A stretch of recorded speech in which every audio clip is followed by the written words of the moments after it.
1,900 taon bago si Kristo, isang batang babaeng taga-Ehipto, ang kinuha mula sa lahat ng kanyang nalalaman. Wala siyang nakatalang apelyido, walang kinikilalang pamilya, walang boses. Siya ay isang pag-aari.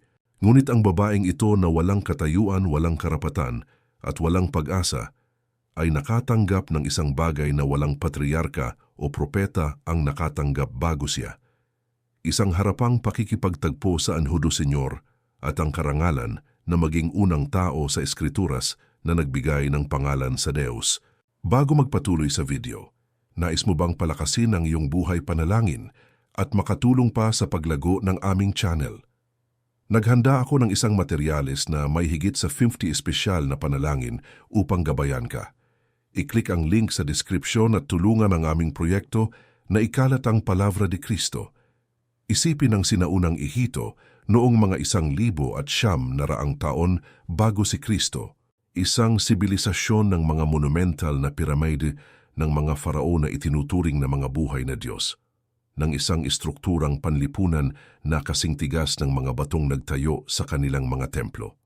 Sa mundong ito ng ganap na hierarkiya, isang batang babae na walang pangalang itinalaga ng kasaysayan ang nanirahan sa piling ng mga lingkod ng Palasyo Real. Hindi natin alam kung paano siya nakarating doon. Maaaring ipinanganak siyang alipin, anak ng mga alipin. Maaaring ipinagbili siya ng sarili niyang pamilya sa panahon ng gutom. Maaaring nabihag siya sa isang pagsalakay militar sa mga hangganan ng imperyo. Ang alam natin ay dala niya ang pangalang Agar, isang Semitikong pangalan, hindi taga-Ehipto, na isinasalin ng ilang eskolar bilang pagtakas o dayuhan. Maging ang kanyang pangalan ay nagpapahiwatig na ng darating. Ang kwento ni Agar ay pumasok sa talaan ng Biblia sa paraang lateral, halos aksidente. Lumitaw siya bilang isang detalye sa mas malaking salaysay ni na Abraham at Sara. Ang teksto ng Genesis Kabanata 12 ay nagsasalaysay na si Abraham ay bumaba sa Ehipto upang tumakas mula sa isang matinding gutom sa Kanaa. Doon, sa takot na patayin siya ng Farao upang makuha ang kanyang asawang si Sara na inilarawan bilang pambihirang ganda, ipinakilala siya ni Abraham bilang kanyang kapatid. Bahagyang gumana ang plano. Ang Farao ay tunay na nabighani kay Sara at dinala siya sa kanyang harim. Bilang kapalit, binigyan niya si Abraham ng malaking kayamanan, mga tupa, baka, asno, mga aliping lalaki at babae. Si Agar ay malamang na isa sa mga regalong iyon. Isaalang-alang ang sitwasyon ng batang babaeng ito. Sa loob ng isang araw, mula sa pagiging lingkod sa isang palasyong taga-Ehipto, siya ay naging pag-aari ng isang dayuhang lagalag na gumagala sa disyerto. Iniwan niya ang Nilo, ang mga lungsod na bato, ang mga dakilang templo. Siya ay itinapon sa isang buhay sa mga tolda ng mga kawan ng patuloy na paglipat. Wala siyang pagpipilian, hindi siya kinonsulta. Siya ay isang kalakal na inilipat mula sa isang may-ari patungo sa isa pa bilang bahagi ng isang diplomatikong negosasyon na hindi man lang niya naunawaan. Lumipas ang 10 taon, 10 taon na pinapanood ni Sara, ang kanyang sinapupunan na nananatiling walang laman, habang ang mga pangako ng Deus tungkol sa isang lahi na kasing dami ng mga bituin ay umaalingaw-ngaw sa alaala. 10 taon na naghihintay si Abraham sa ipinangakong anak na hindi dumarating. 10 taon na si Agar ay naglilingkod ng tahimik, hindi nakikita, isang functional na presensya sa tolda ng kanyang senyora. Pagkatapos ay nagpasya si Sara. Kasunod ng isang karaniwang kaugalian sa Antigo Oriente Proximo, inialay niya ang kanyang aliping taga-Ehipto bilang konkubina para sa kanyang asawa. Ang gawi ay may teknikal na pangalan sa mga kontrata ng pag-aasawa noong panahong iyon. Ang baog na asawa ay dapat maglaan ng isang kapalit upang magkaroon ng mga tagapagmana. Ang mga anak na isisilang sa unyong ito ay legal na ituturing na mga anak ng senyora, hindi ng alipin. Ito ay isang pragmatikong solusyon, tinatanggap sa kultura, na nakadokumento sa mga tekstong Mesopotamikos at Hititas ng parehong panahon. Masdan ang nangyayari sa sandaling ito. Si Agar ay hindi kinonsulta. Walang nagtanong kung gusto niyang makipagtalik sa isang lalaking mas matanda sa kanya ng 30 taon. Walang nag-isip sa kanyang mga damdamin, sa kanyang mga takot, sa kanyang mga pangarap na naputol. Siya ay isang kagamitan sa pagpaparami, isang matris na magagamit upang lutasin ang problema ng kanyang senyora. Ang tekstong biblikal ay itinalaga ang transaksyon sa direktang paraan. Kinuha ni Sarai si Agar, ang taga-Ehito, na kanyang alipin at ibinigay siya bilang asawa kay Abrao. Kinuha, ibinigay, mga pandiwa ng pagmamay-ari na inilalapat sa isang tao. Mabilis na nabuntis si Agar at may nagbago sa kanya. Ang teksto ng Henesis Kabanata 16 ay nagsasabi na nang mapagtanto niyang siya ay buntis, ang kanyang senyora ay hinamak sa kanyang paningin. Ang ilang mga tagasalin ay gumagamit ng ekspresyong tumingin ng may paghamak. Ang iba naman, bumaba sa kanyang pagpapahalaga. Ano ang nangyari sa puso ng batang aliping iyon? Marahil sa unang pagkakataon sa kanyang buhay, si Agar ay may taglay na isang bagay na wala ang kanyang senyora. Dala niya sa kanyang sinapupunan ang hinaharap na tagapagmana ng bahay. Mayroon siyang halaga, mayroon siyang kapangyarihan, mayroon siyang isang bagay na walang sino man ang makakakuha sa kanya sa sandaling iyon. Ang mga tao ng tahimik na kahihiyan, ng sapilitang pagsunod, ng kumpletong kawalan ng pagkakakilanlan, lahat ng ito ay kumukulo na ngayon sa isang makataong reaksyon, nauunawaan at malalim na problemado. Nagreaksyon si Sara ng may poot. Pumunta siya kay Abrao at ibinuhos ang kanyang pagkadismaya. Ang aking kaapihan ay mapunta sa iyo. Ako mismo ang naglagay ng aking alipin sa iyong mga bisig, at ngayong alam na niyang siya ay buntis, ako ay hinahamak niya. Hayaan ang Senyor na humatol sa pagitan ko at sa iyo. Ang sagot ni Abrao ay nagpapakita ng marami tungkol sa dinamika ng bahay na iyon. Ibinalik lamang niya ang responsibilidad kay Sara. Ang iyong alipin ay nasa iyong mga kamay. Gawin mo sa kanya ang sa tingin mo ay mabuti. Gawin mo sa kanya ang sa tingin mo ay mabuti. Naghugas ng kamay ang patriarka. Ang buntis na babae kasama ang kanyang anak ay ibinigay sa paghihiganti ng nagseselos na asawa. Gumagamit ang teksto ng isang partikular na salitang Hebraiko upang ilarawan ang ginawa ni Sara. Pahirapan siya. Ang pandiwang Hebraiko na ana ay nagdadala ng mga konotasyon ng pang-aapi, kahihiyan, brutal na pagtrato. Ito ang parehong pandiwa na ginamit upang ilarawan ang pagkaalipin ng mga Israelita sa Ehito pagkaraan ng mga henerasyon. Tumakas si Agar. Buntis nag-iisa, isang aliping taga-Ehito sa disyerto ng Kanaan. Tinahak niya ang daan patungong sur, ang daan na pabalik sa Ehito. Uuwi ba siya sa bahay? Sinusubukang tumakas mula sa anumang anyo ng pagkaalipin. Tumatakbo lamang ng walang patutunguhan, dala ng kawalan ng pag-asa? Hindi sinasabi ng teksto, itinalaga lamang nito na huminto siya sa tabi ng isang bukal ng tubig sa gitna ng kawalan, at doon ay may nangyaring walang katulad sa Eskrituras. Ang anyo do Senyor ay nagpakita sa kanya. Hindi kay Abrao ang patriarka, hindi kay Sara ang matriarka.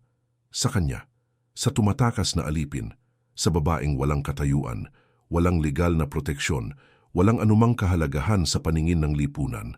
At ang unang bagay na ginawa ng banal na mensaherong ito ay tawagin siya sa kanyang pangalan, Agar, alipin ni Sarai. Ito ang unang pagkakataon sa biblikal na salaysay na may isang taong nakiusap kay Agar gamit ang kanyang sariling pangalan. Hindi ang taga-Ehito, hindi ang alipin. Agar, mayroon siyang pagkakakilanlan na kinikilala ng langit. Ang anjo ay nagtanong ng dalawang simpleng tanong. Saan ka nang galing? Saan ka pupunta? Sumagot si Agar ng may brutal na katapatan. Ako ay tumatakas mula sa harapan ng aking senyora na si Sarai. Ang utos na sumunod ay tila malupit sa makabagong pandinig. Bumalik ka sa iyong senyora at magpakumbaba ka sa ilalim ng kanyang mga kamay. Bumalik sa pang-aapi, bumalik sa kahihiyan, bumalik sa bahay kung saan hindi ka itinuturing na tao. Ngunit kasama ng utos na ito ay dumating ang isang pambihirang pangako. Ipinahayag ng anjo na pararamihin niya ang lahi ni Agar sa paraang hindi na mabibilang. Sinabi nito na manganganak siya ng isang lalaki at tatawagin itong Ismael. Ang Diyos ay nakikinig, dahil narinig ng Senyor ang kanyang paghihirap. Inilarawan nito ang kinabukasan ng anak na ito na may mga imahe ng ligaw na kalayaan.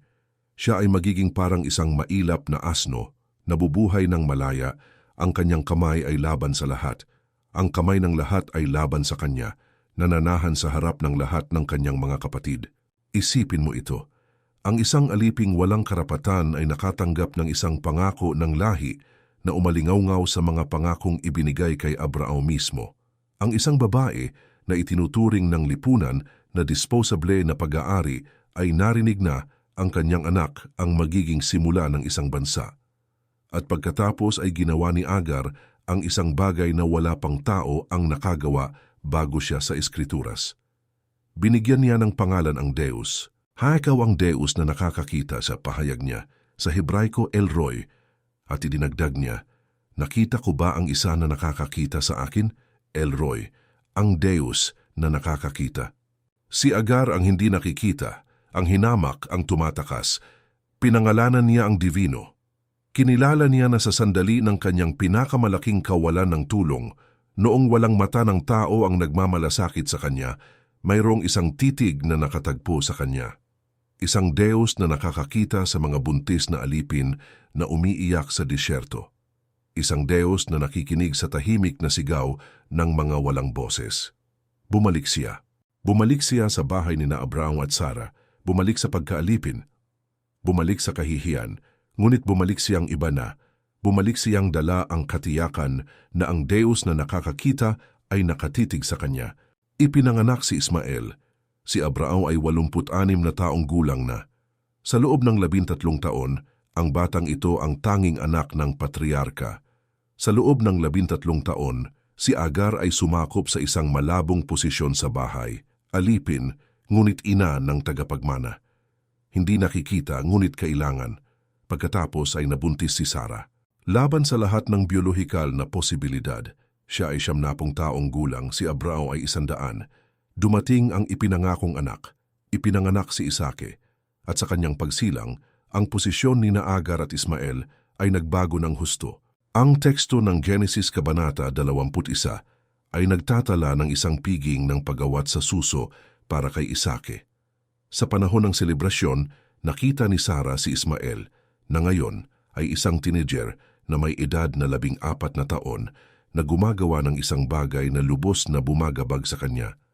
Ang salitang Hebraiko na ginamit ay malabo. Maaari itong mga hulugang tumatawa, nanunuya o naglalaro. Ang ilang mga komentarista ay nagmumungkahi na kinukutya ni Ismael ang maliit na si Isake. Ang iba naman ay nakikita lamang itong paglalaro ng magkapatid. Anuman ang kalikasan ng kilos, nagreaksyon si Sara ng may matinding hiling. Palayasin ang aliping ito at ang kanyang anak, sapagkat ang anak ng aliping ito ay hindi magiging tagapagmana kasama ng aking anak na si Isake. Palayasin, hindi pauwiin, hindi palayain. Palayasin, kung paano pinalalayas ang isang hindi gustong hayop. Sinasabi ng teksto na ito ay tila napakasama sa paningin ni Abrao dahil sa kanyang anak. Pansinin, dahil sa kanyang anak, hindi dahil kay Agar. Ang babaeng nagdala kay Ismael sa kanyang sinapupunan na nagpasuso sa kanya, na nagpalaki sa kanya sa loob ng 14 na taon, nanatili siyang hindi nakikita sa pagpapahalaga ng patriarka. Ngunit muling nakialam ang Deus. Sinabi nito kay Abrao na sundin ang hiling ni Sara. Tinitiyak na mula rin kay Ismael ay gagawa siya ng isang malaking bansa dahil siya ay lahi ni Abrao. Ang banal na pangako ay sumasaklaw sa bata. Ang ina ay binanggit lamang bilang ang alipin. Kinabukasan, maagang nagising si Abrao. Kumuha siya ng tinapay at isang sisidlan ng tubig, hindi mga baon para sa isang paglalakbay, kundi ang pinakamaliit na kailangan upang hindi magmukhang isang direktang pagpatay. Inilagay niya ang lahat sa mga balikat ni Agar, ibinigay sa kanya ang bata, at pinaalis siya. Pinaalis. Pagkatapos ng mga dekada ng serbisyo, pagkatapos magkaanak para sa kanya, pagkatapos ng lahat, tinapay at tubig, umalis si Agar. Naglakad ng walang patutunguhan sa disyerto ng Berseba. Nang maubos ang tubig, gumawa siya ng isang bagay na dudurog sa anumang pusong nagbabasa. Inilagay niya ang bata sa ilalim ng isang palumpong, lumayo sa layo ng isang pana, naupo at sinabi sa kanyang sarili, "Huwag ko sanang makitang mamatay ang bata." At umiyak siya. Ang alipin na nakatagpo sa Diyos na nakakakita ay ipinipikit na ngayon ang kanyang mga mata upang hindi makitang mamatay ang kanyang anak sa uhaw. Ang babaeng nakatanggap ng mga pangako ng hindi mabilang na lahi ay naghihintay na ngayon ng kamatayan sa disyerto. Ngunit nakinig ang Diyos, hindi ang iyak ni Agar. Ang teksto ay tiyak, narinig ng Diyos ang tinig ng bata. Si Ismael, ang Diyos ay nakikinig, ay narinig ng Diyos na nangakong makikinig sa kanya bago pa man siya isilang. Ang anyo de Diyos ay tumawag kay Agar mula sa langit. "Ano ang nagpapahirap sa iyo, Agar? Huwag kang matakot, sapagkat narinig ng Diyos ang tinig ng bata mula sa lugar kung nasaan siya. Bumangon ka, itayo mo ang bata at hawakan mo siya sa kamay, sapagkat mula sa kanya ay gagawa ako ng isang malaking bansa."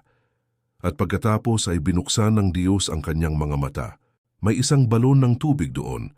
Naroon na iyon sa lahat ng oras. Ngunit si Agar na nabulag ng kawalan ng pag-asa ay hindi iyon nakita.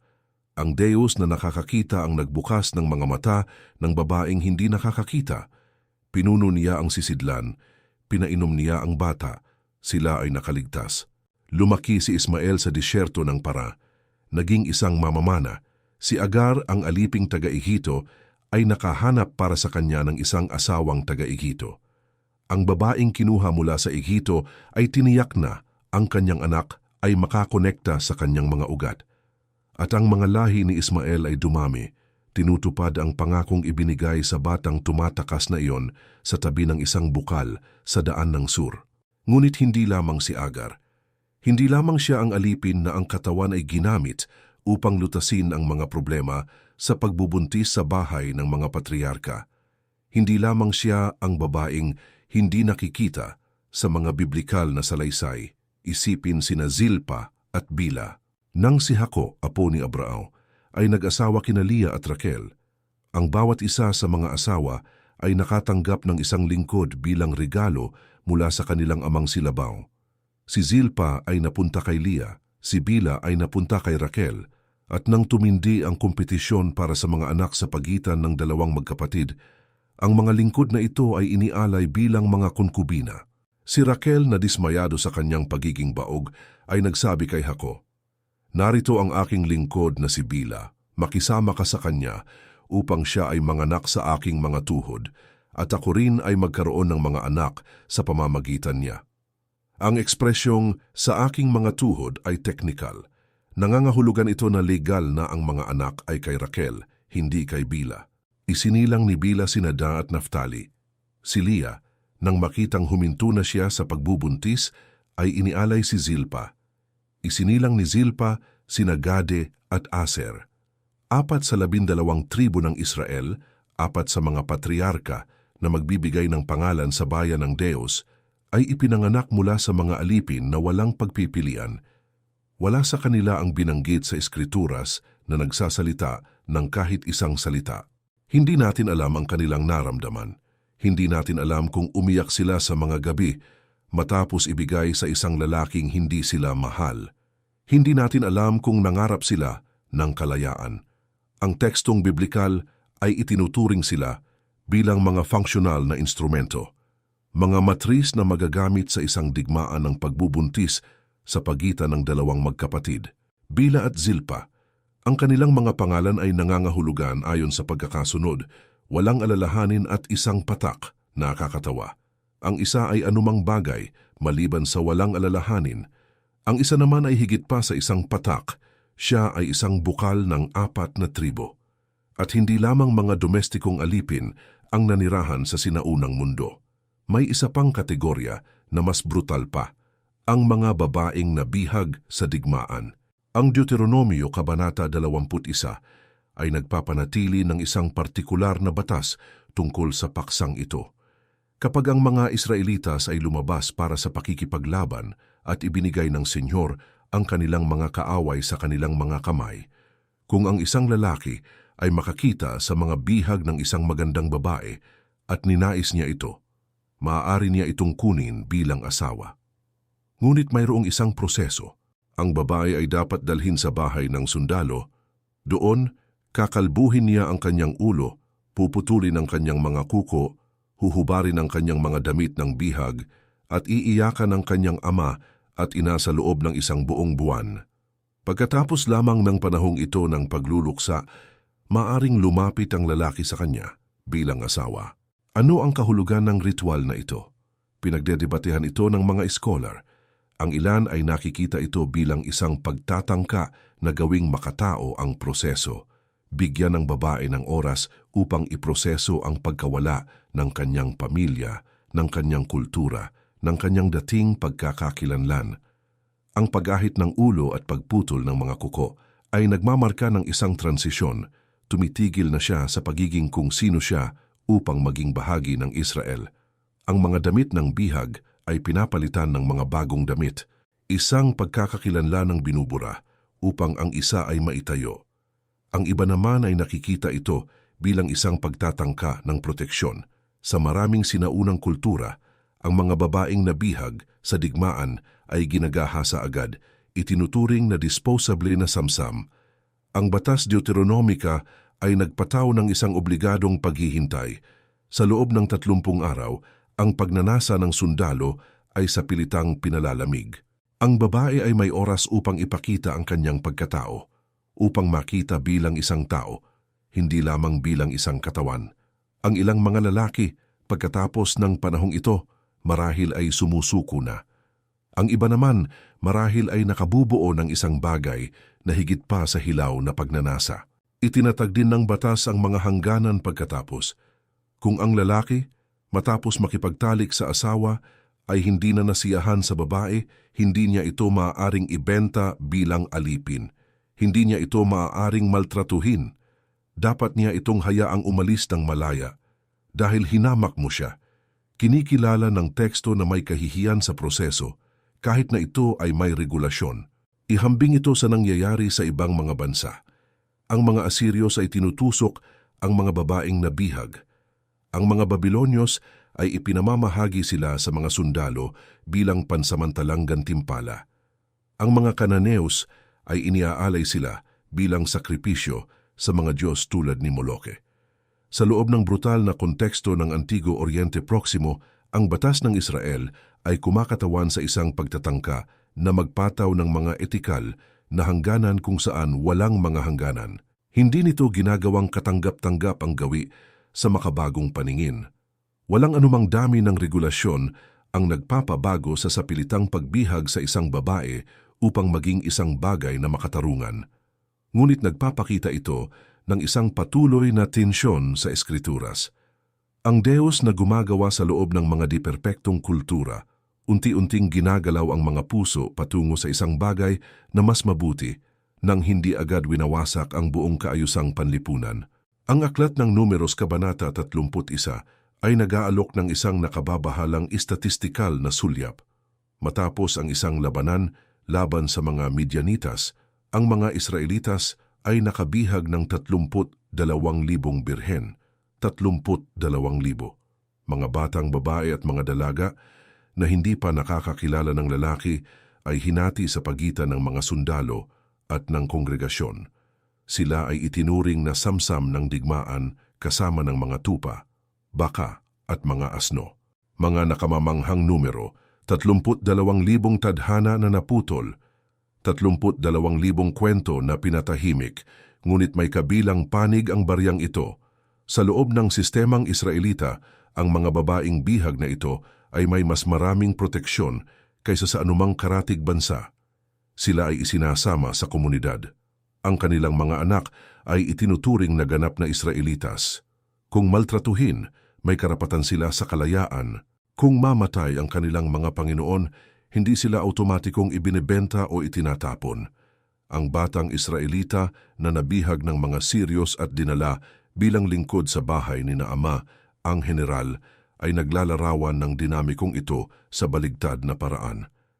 Sa 2 Reyes Kabanata 5, ang batang babaeng ito na walang pangalan ay naglingkod sa asawa ni na ama. Nang malaman niyang ang kanyang Panginoon ay nagdurusa sa lepra, Hindi siya nagalak sa sakit ng lalaking kumuha sa kanya mula sa kanyang lupain. Sa halip sinabi niya sa kanyang senyora, "Sana ang aking Panginoon ay nasa harap ng propeta na nasa Samaria sapagkat pagagalingin niya siya sa lepra." Isang alipin na nagnanais ng mabuti para sa kanyang bumihag. Isang bihag ng digmaan na naggagabay sa kanyang Panginoon patungo sa kagalingan. Hindi itinalaga ng kasaysayan kung siya ba ay pinalaya pagkatapos, malamang ay hindi. Ngunit ang kanyang pakikiramay ay tumatawid sa mga siglo bilang patutuo ng isang pagkatao na hindi nagawang sirain ng pagkaalipin. At ito ang inihahayag ng mga kwento ng mga babaeng ito sa huling pagsusuri. Maaaring makuha ng pagkaalipin ang kanilang mga katawan. Maaaring burahin ang kanilang mga pangalan sa mga opisyal na talaan. Maaaring patahimikin ang kanilang mga boses sa mga salaysay. Ngunit hindi nito kayang burahin ang imahe ng Deus na nakatatak sa kanila. Si Agar na hinamak at tumatakas ay pinangalanan ang divino. Sina Bila at Zilpa na ginamit bilang mga kapalit na matris ay nagsilang ng mga patriarka. Ang mga babaeng nabihag sa digmaan na isinama sa Israel ay naging mga ninuno ng piniling bayan. Ang alipin ni Naama na ninakawan ng kanyang lupain ay nagdala ng kagalingan sa kanyang bumihag. Ang pattern ay paulit-ulit. Sinusubukan ng sistema na alisan sila ng pagkatao. Nagpipilit ang Deus na makita sila. At narito ang pagbabago na nagpapabago sa lahat.